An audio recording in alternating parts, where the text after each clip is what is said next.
Abra de novo a sua Bíblia no Evangelho do Senhor, escrito por Lucas, capítulo 15, a partir do verso 11 até o verso 24, foi a leitura bíblica alternada que fizemos agora há pouco. Eu peço que você abra a Bíblia e permaneça com o texto aberto diante dos seus olhos.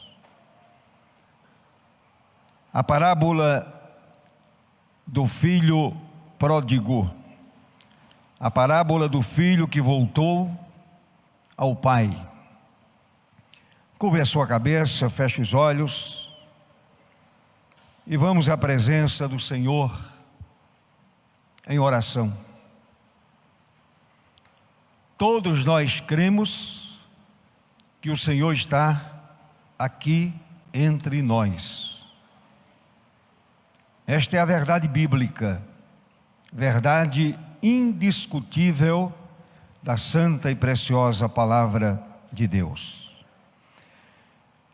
Amado Deus, com a tua graça vamos ministrar a tua santa e preciosa palavra. E a palavra, quando é ministrada com fidelidade, abençoa aqueles que a ouvem,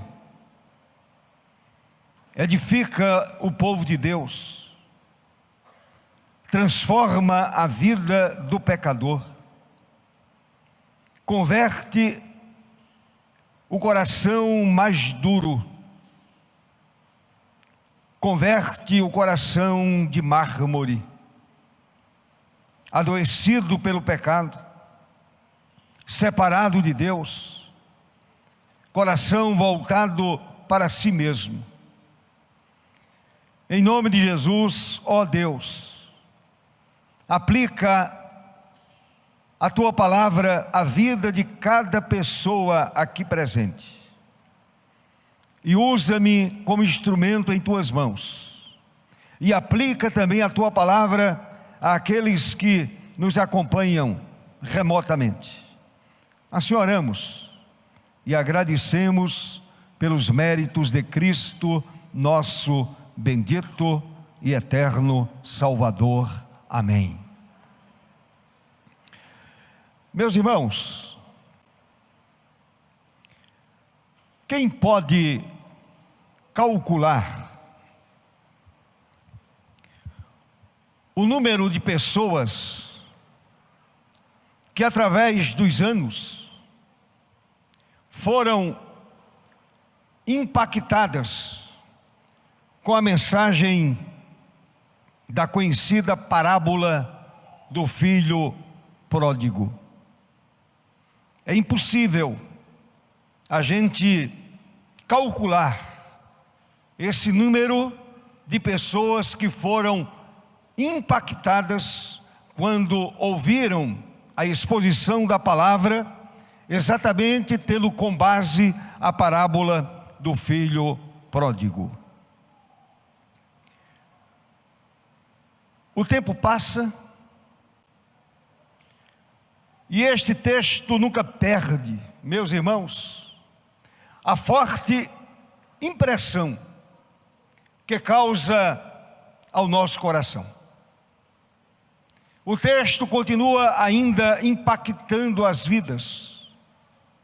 O texto continua ainda causando forte impressão ao coração do homem. Esta história, que poderia ser chamada a parábola do pai que espera, na verdade, meus irmãos, é uma admirável, especial, maravilhosa ilustração do amor paternal de Deus para com os seres humanos. O texto nos revela este amor estrangeiro de Deus, este amor paternal do Senhor nosso Deus. Neste capítulo 15 de Lucas, o Senhor Jesus conta 3 parábolas.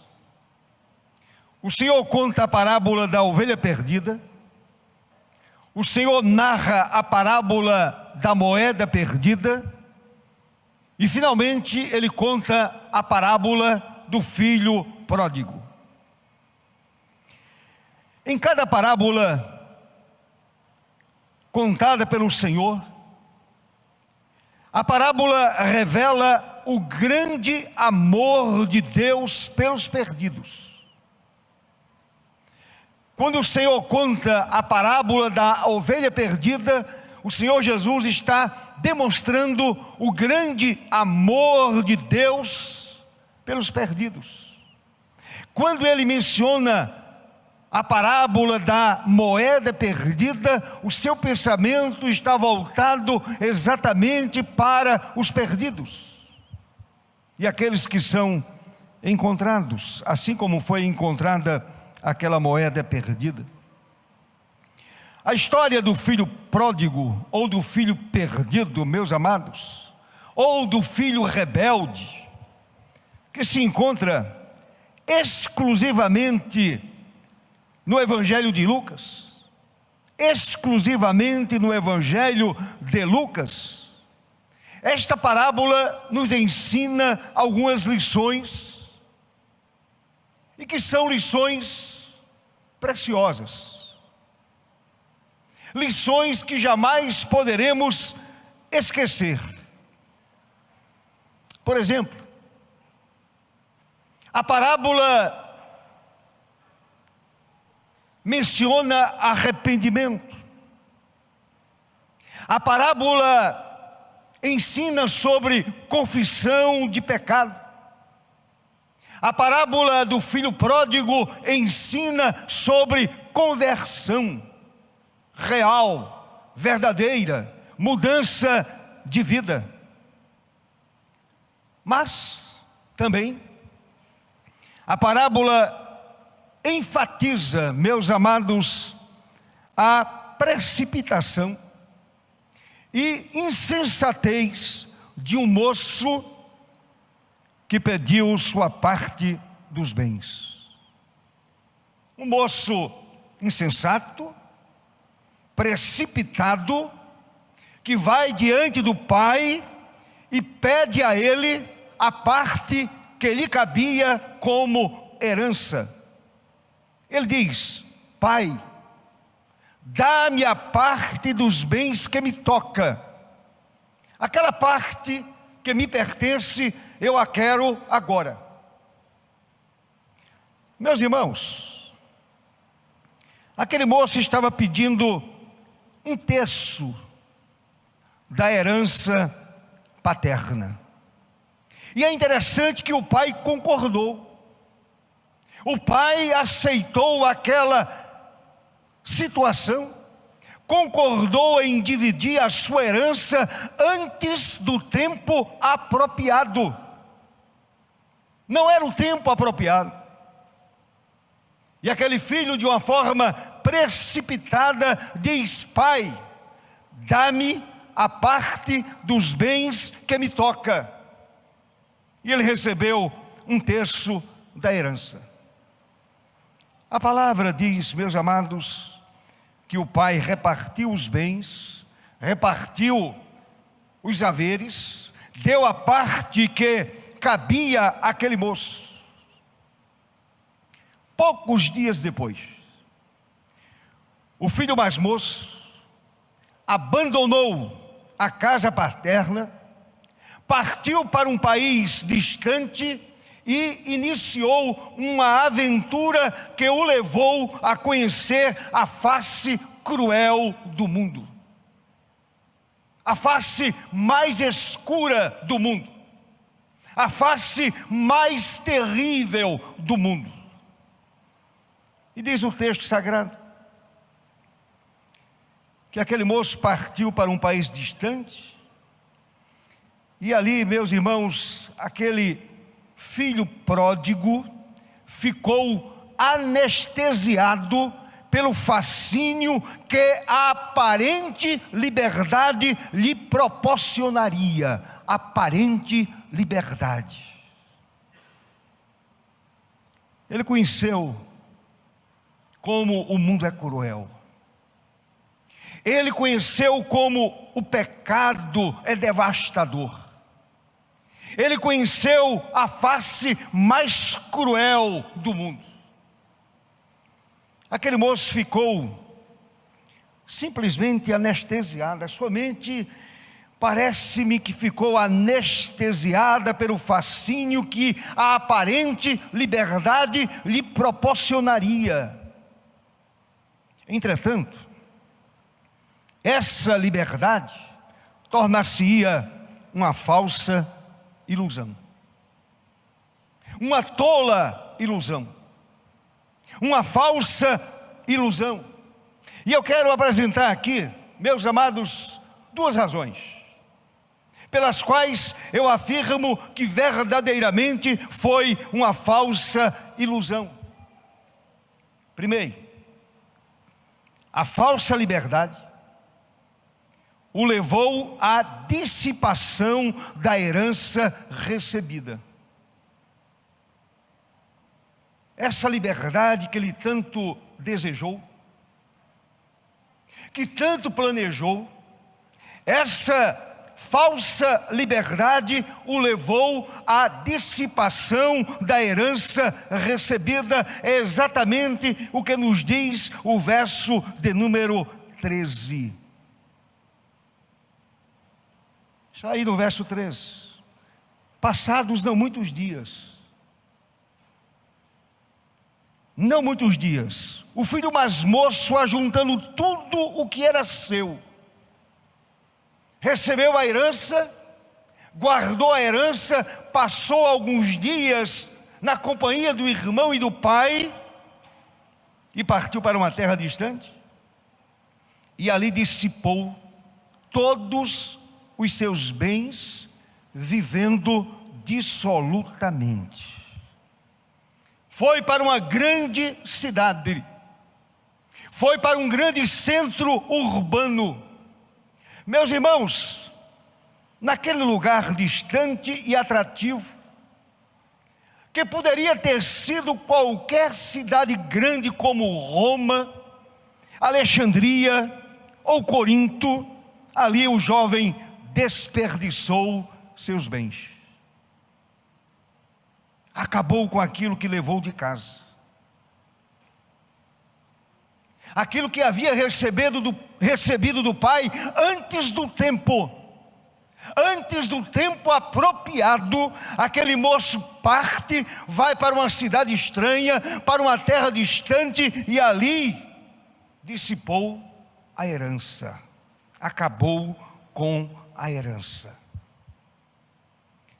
É importante salientar que a palavra pródigo quer dizer esbanjador. Esse é o sentido da palavra pródigo. Ele foi, na verdade, um esbanjador.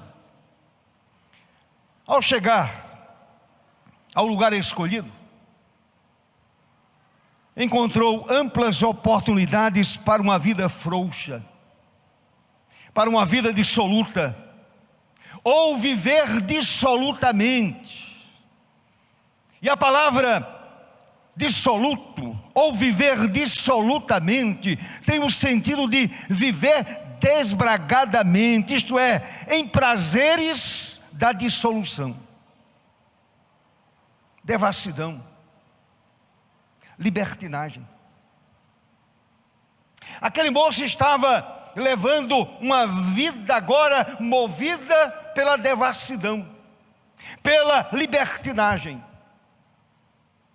Segundo o irmão mais velho, aquele que ficou em casa, lá no verso 30, quando ele volta para casa, aquele irmão mais velho diz ao pai que o filho pródigo gastou todo o seu dinheiro com meretrizes, viveu dissolutamente, viveu envolvido na devassidão, na libertinagem. Meus irmãos,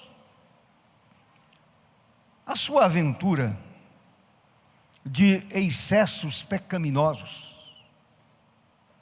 porque o homem, quando se afasta de casa, da família, e principalmente de Deus, passa a viver essa vida de excessos pecaminosos.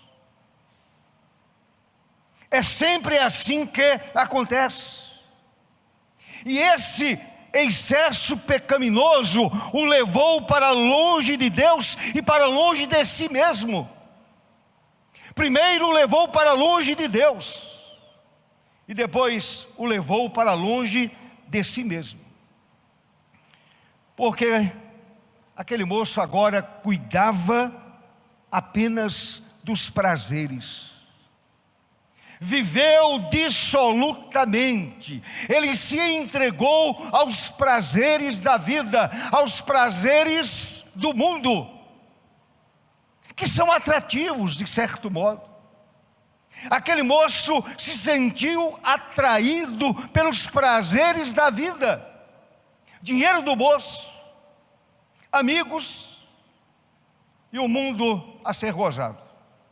Uma vida a ser gozada, longe de Deus, longe da família, longe do pai, longe do irmão. Aquele moço viveu dissolutamente, uma vida entregue à devassidão. Quantos homens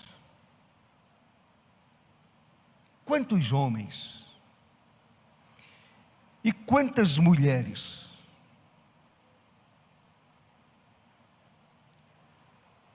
estão gastando o seu tempo, talento, bens, força, saúde, só nas coisas carnais e terrestres? O mundo está aí perdido. Outro dia eu disse, o mundo é um caos, e as pessoas estão entregues à devassidão, à sujeira que o pecado proporciona, e as pessoas estão gastando seu tempo, talento, bens, força, saúde, pensando apenas nos prazeres que o mundo oferece. O caminho largo, como disse Jesus, o caminho é espaçoso, mas essas pessoas esquecem que esse caminho largo e espaçoso é também o caminho da condenação eterna. A carne sente prazer, porém a alma está cada vez mais se distanciando de Deus, porque as pessoas estão esquecidas completamente das questões da alma, estão esquecidas das questões do coração, das questões da espiritualidade. E a espiritualidade só acontece quando o homem se volta para Deus e percebe que a vida dissoluta o leva para distante do Senhor. Então esse é o primeiro ponto. A falsa liberdade levou aquele moço à dissipação da herança recebida. Chegamos ao segundo ponto. A falsa liberdade o levou ao poço mais escuro da vida. Ao poço mais escuro da vida.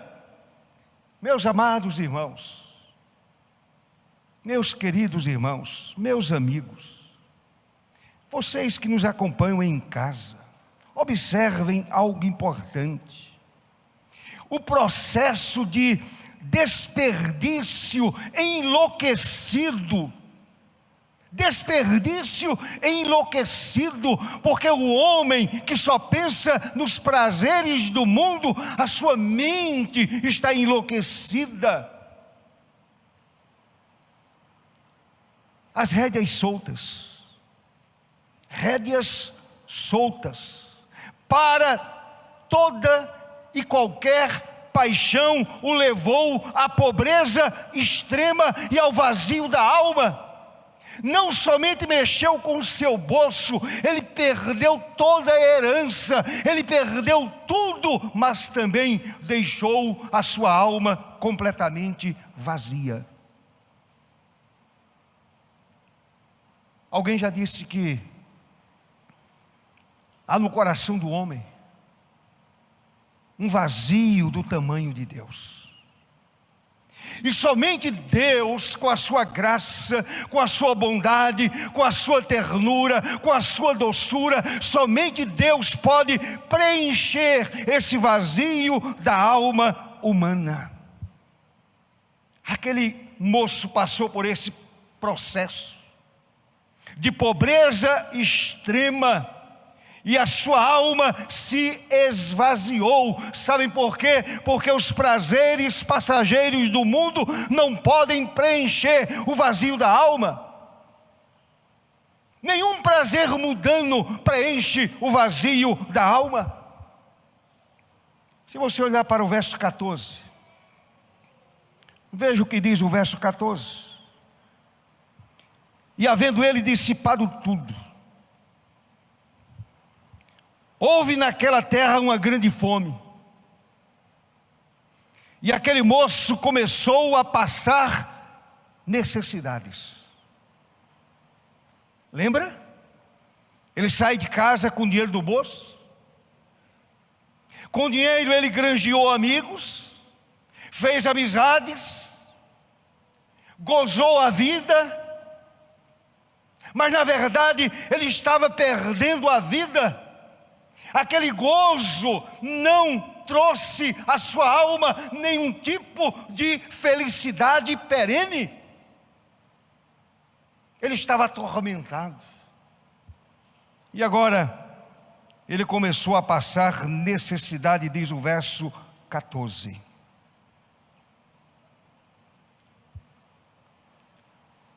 Observe uma coisa, meu irmão. Observe algo importante. Os que gastam seu dinheiro, talentos e forças em procurar aquilo que não é verdadeiro pão, sempre chegam a sentir fome. Mas não somente fome física, sente também fome na alma. Quem vive atrás dessas coisas, quem desperdiça a sua vida dessa maneira, passa fome física, mas sobretudo passa fome espiritual.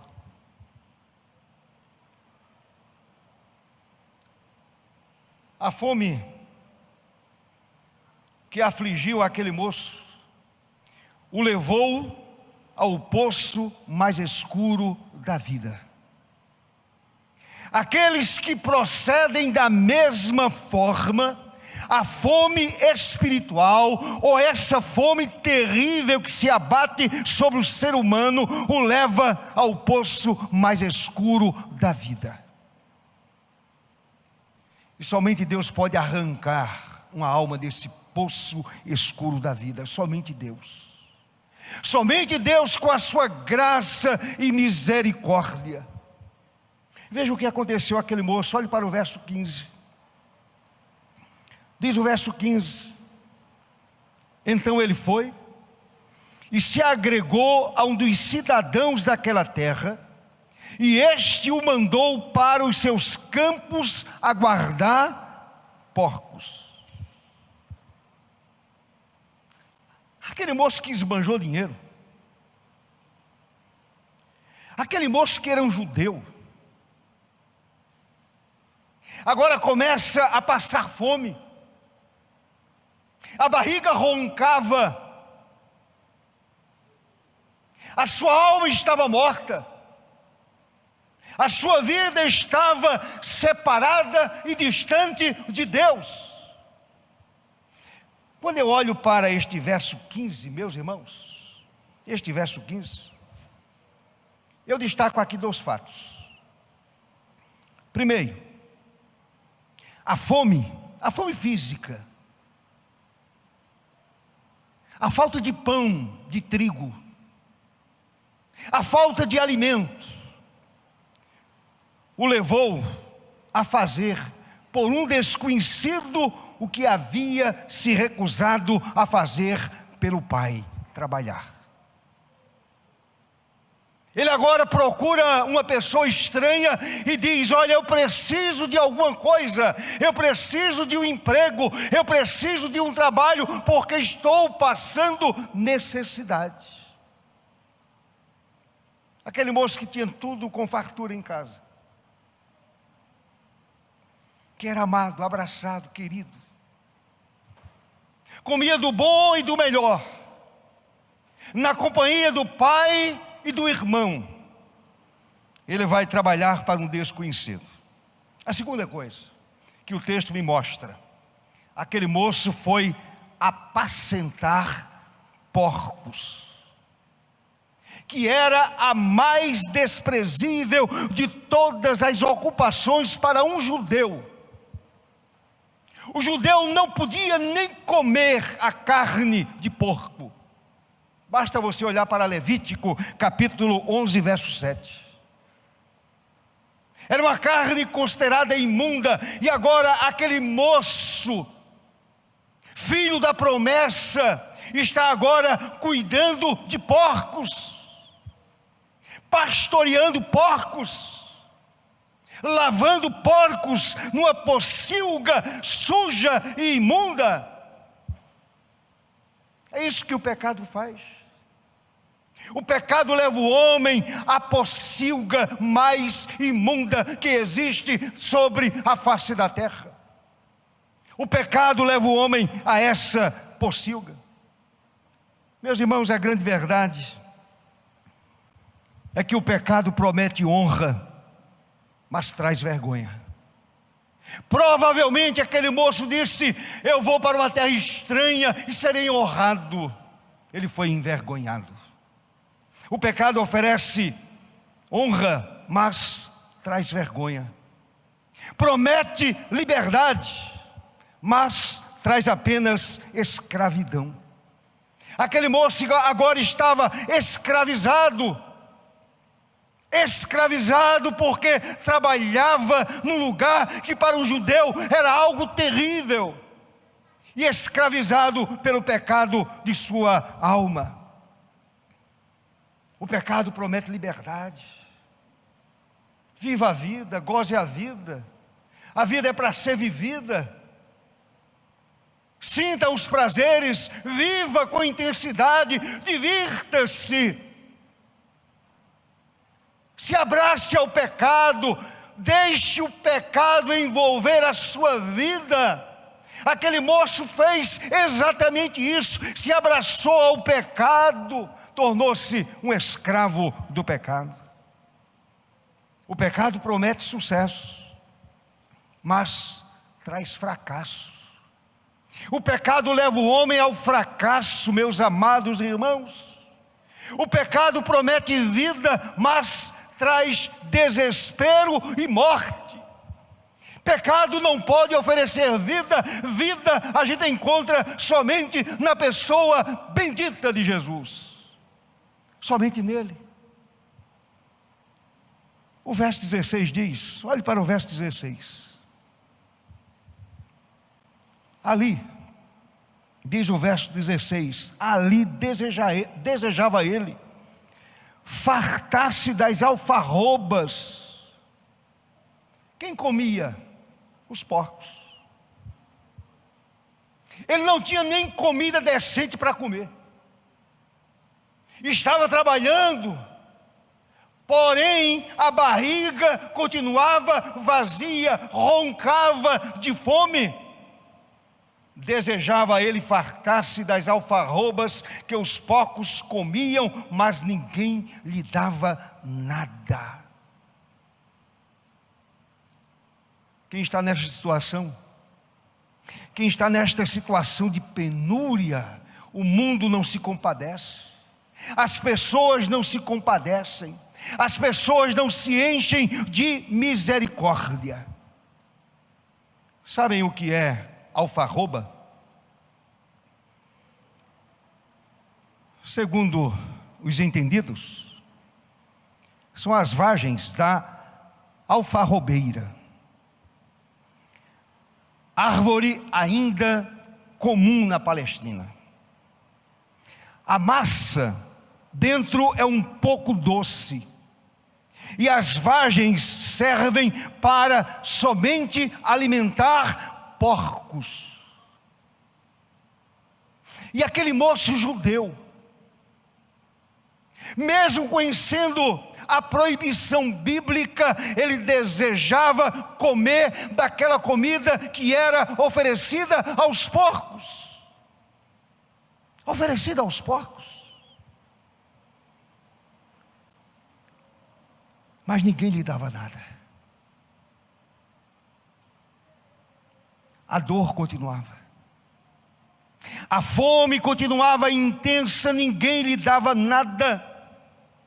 Certamente, meus amados, enquanto aquele moço tinha dinheiro, não lhe faltavam amigos, não lhe faltava pessoas que estavam ao seu lado, não lhe faltava comida, não lhe faltava uma mesa farta, não lhe faltava nada enquanto ele tinha dinheiro no bolso. Mas, ao cair no poço mais escuro da vida, todos o abandonam. Todos. Ninguém lhe dava nada. É abandonado pelos amigos. É entregue à sua própria sorte. Ao sair de casa, o rapaz, o filho pródigo, imaginou que se encontraria. Contudo, se perdeu. Eu vou sair de casa, eu vou para uma terra distante, ali eu vou me encontrar comigo mesmo, eu vou descobrir o que eu quero para a minha vida. Na verdade, ele se perdeu. Meus amados, quando Deus é preterido, quando Deus é rejeitado, o prazer transforma-se num poço escravizador. É assim que acontece com todos os seres humanos.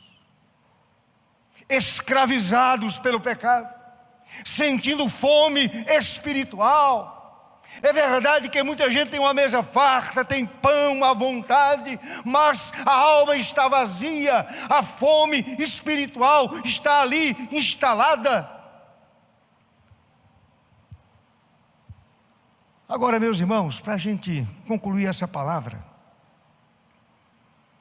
a história não mostra somente o desperdício pecaminoso da vida do jovem. Algo importante acontece. O moço desperta da insanidade.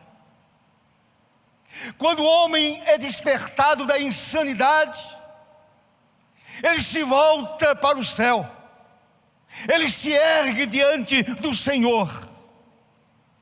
Se você olhar para os versos 17 a 20, veja que ele desperta da insanidade, daquela loucura. Verso 17 nos diz: então caindo em si, disse: quantos trabalhadores de meu pai têm pão com fartura, mesa farta, e eu aqui morro de fome, padeço de fome. Verso 18: levantar-me-ei. Ele toma uma posição, ele percebe o seu próprio pecado, ele percebe a amargura de sua vida, ele percebe a dor de sua alma, ele percebe que está no fundo do poço, e ele diz: levantar-me-ei irei ter com meu pai. Irei ter com o meu pai, e lhe direi: Pai, pequei contra ti, pequei contra o céu e diante de ti, pequei contra o céu e pequei também contra ti. Já não sou digno de ser chamado teu filho, trata-me como um dos teus trabalhadores, não como filho mais. Eu não mereço esse título de filho. Trata-me como um dos teus trabalhadores, como um jornaleiro a teu serviço, como um trabalhador a teu serviço. Já não sou digno de ser chamado teu filho, trata-me como um dos teus trabalhadores. O verso 20 diz que, levantando-se, foi para seu pai. Ele percebe a loucura que fez. Ele percebe que havia desperdiçado toda a sua vida. Caído em si, ele se levanta e foi para seu pai. Agora pensemos um pouquinho no pai daquele moço, que um dia viu aquele menino sair de casa estrada fora, levando a sua herança, saindo da casa paternal, deixando para trás o pai e deixando para trás o irmão. Com toda certeza, aquele pai que viu o filho partir, olhava todos os dias para aquela estrada, esperando que seu querido filho voltasse para casa. Ele continuava sendo pai. E é exatamente assim que Deus faz. Ele nos aguarda, Ele nos espera, Ele está olhando para nós. E quando nós tomamos a posição e reconhecemos a nossa vida desbragada, reconhecemos o nosso pecado, o Senhor nos recebe de volta. Olhe para o verso 20. A continuação do verso 20 diz: vinha ele, ainda longe, o pai o reconheceu. Vinha ele ainda longe quando seu pai o avistou. Eu acho, meus irmãos, eu entendo que diariamente aquele pai, com o coração cheio de esperança, olhava para aquela estrada, esperando observar aquele moço voltando para casa. Aquele pai com o coração cheio de esperança olhava para aquela estrada, olhava para aquele caminho e queria olhar e perceber que o filho estava voltando para casa. Diz o verso: quando seu pai o avistou, o pai se encheu de compaixão, se encheu de misericórdia, e compadecido dele, correndo, o abraçou. Um homem já de idade, ele corre estrada fora, corre em direção ao filho, aquele filho pródigo, aquele filho negligente, aquele filho que o abandonou, e a palavra diz que ele o abraçou e o beijou. Louvado seja Deus. É assim que Deus faz conosco.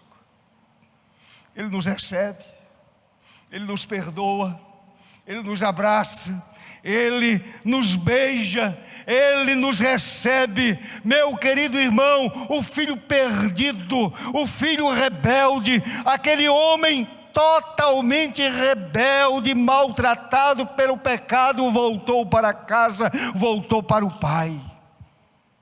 O pecado maltrata, o pecado maltrata. O pecado destrói uma vida, o pecado arrasa com a vida humana, o pecado leva o homem para longe de Deus. O filho perdido, aquele homem perdido, aquele filho perdido, rebelde, maltratado pelo pecado, voltou para casa, voltou para o pai e disse: Pai, Quando o pai o abraça, ele diz: Pai, pequei contra o céu e diante de ti, já não sou digno de ser chamado teu filho. Está aí no verso 21. O interessante, irmãos, é que o pai não lhe respondeu com nenhuma palavra de repreensão. O pai não o censurou, não houve censura da parte do pai, e o filho não chegou a dizer: trata-me como um dos teus trabalhadores. O filho nem chegou a dizer isso. O pai, que esperava o filho amado, imediatamente tomou as providências necessárias para devolver ao filho a dignidade perdida. Ele havia perdido a dignidade, e agora o pai toma as providências necessárias para devolver àquele moço a dignidade perdida.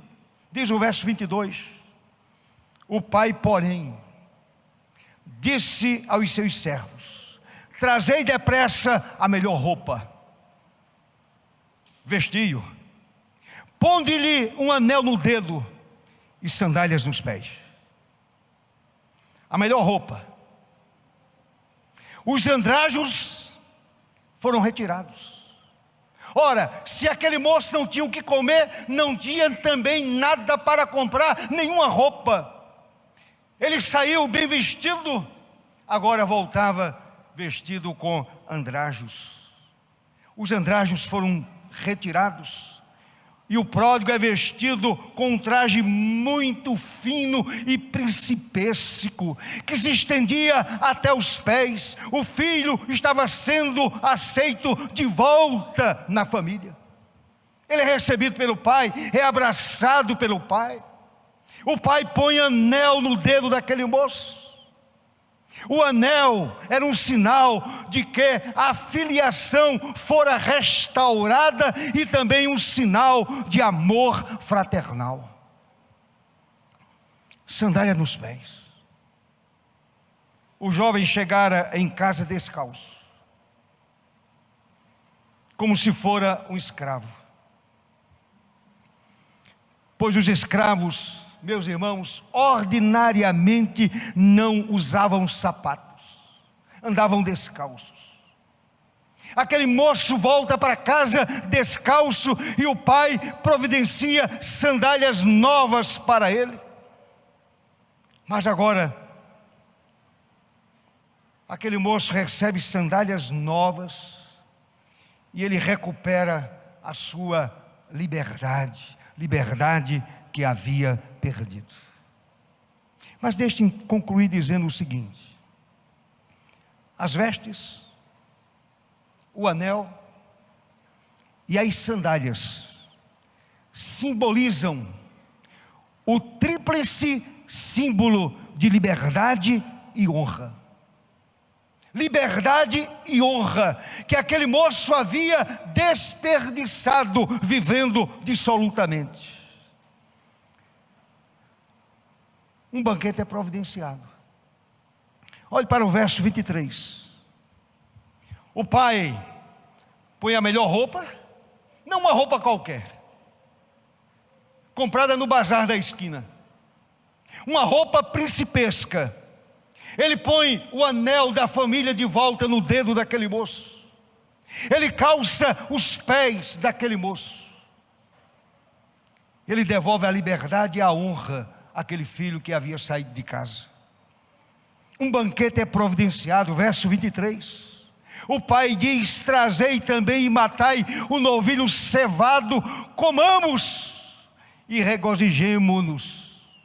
É momento de alegria, é momento de festa, é momento de gozo, é momento de alegria, de festejo, de regozijo, de júbilo, de pulos de alegria, de louvor diante de Deus. É momento de alegria. Meu filho está de volta.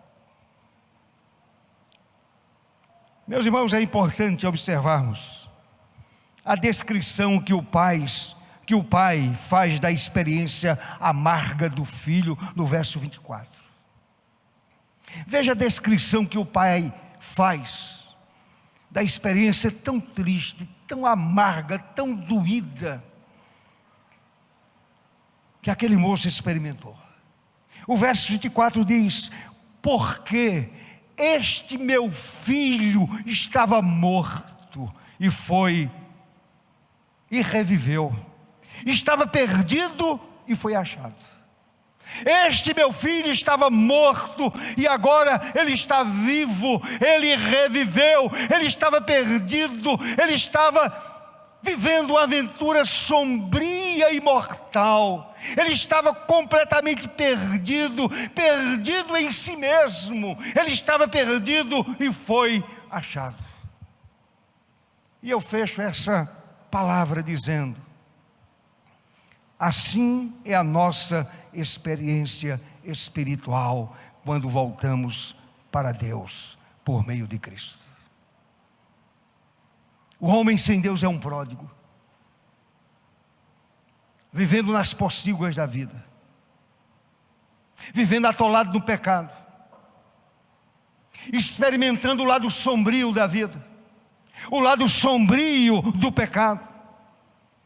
Mas quando passa por esta experiência espiritual, quando volta para Deus por meio de Cristo Jesus, essa vida que estava morta agora vive, estava perdida agora é achada em Cristo Jesus.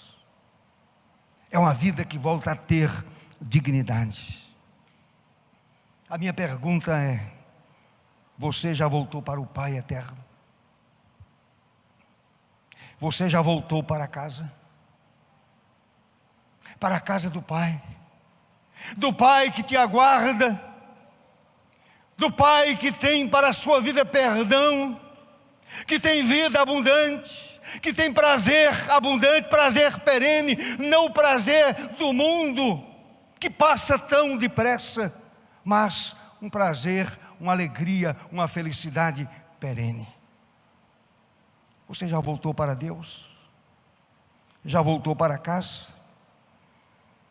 Quando o processo de retorno acontece, o coração de pedra é transformado num coração vivo. Aquele moço diz: levantar-me-ei. Aquele coração que estava morto agora torna-se um coração vivo, e ele diz: levantar-me-ei, irei ter com meu pai e direi: Pai, pequei contra Deus e pequei contra ti. Isso é um coração vivo. Um coração rebelde, quando se volta para Deus, torna-se um coração contrito. Um coração que começa a amar a Deus e se inicia uma vida nova, uma vida que passa a glorificar o nome bendito e eterno de Jesus, nosso Senhor. Você já voltou para casa? Já voltou para seu Pai? Espero que nesta noite o Espírito Santo tenha falado ao seu coração, e à semelhança do pródigo, você diga: Senhor, pequei contra ti. O pecado me levou para distante de ti, me levou para longe de ti. Eu me separei completamente de ti, mas neste momento eu me levanto e a ti entrego a minha vida. Pequei contra ti somente. Fiz o que era errado diante dos teus olhos. Perdoa-me e me recebe como teu filho. E certamente o Senhor vai te perdoar e te receber como filho amado, em nome de Jesus. Amém.